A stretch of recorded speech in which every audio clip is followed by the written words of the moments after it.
Now, how to add to the tray? The tray should be dry, okay? If it's not dry, this will not stick to it. I have to add it in two steps. First of all, I'm going to add it like a glue. So I'm aiming here to add it like a glue. When it stops adhering, I stop adding. Then I go back to the flame. What happens? Why is it sticky? Or why does it become sticky? Because this has beeswax in it. Beeswax is a sticky component, and it's also it has low density. So when this melts down, it comes to the surface. So the surface becomes tacky. Tacky means sticky.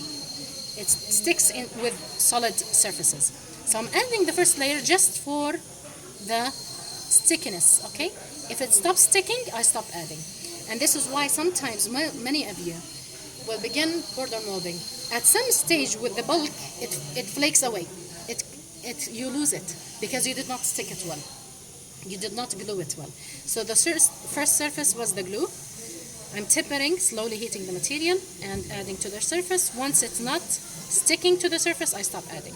Now, once I have the glue layer, I would call this a glue layer. It's the same material, but actually this was more hot and more sticky. And then I'm going to mold the material.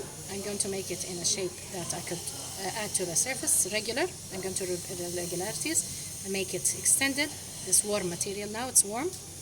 I'm going to add it to the surface. So I'm going to put the flame on. It will remove the water if my fingers were wet. And I'm going to stick the old layer to the new layer, okay? I added the bulk. Then I'm going to heat it to make it flowable, but in the same time I'm going to put it in warm water so it will not stick to my fingers, because sometimes the surface is extra hot.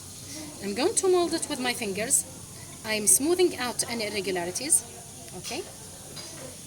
I'm also going to fuse it to the border of the tray, so make sure it will not burn me, and then begin fusing it to the border of the tray, not extending it too much buckily. So once I have added this material in this side, I could go in the patient's mouth and trim. Now I added enough bulk here. This is still thin. So I'm going to now concentrate on border molding this area. So this is called sectional addition. I'm adding sections in sections, and I'm going to trim in sections. Okay? The secret for the success of this stage is that whenever you go into the patient's mouth, you first vertically seat it with heavy pressure, and then you begin border molding. Because sometimes this reaches the sulcus, but this did not reach the palate. So you'll have a seating problem, and the border molding all together will be, although taking a good impression of the sulcus, but this is not seated. So when I seat it well, these become overextended. Okay? So I'm going to seat it inside the patient's mouth.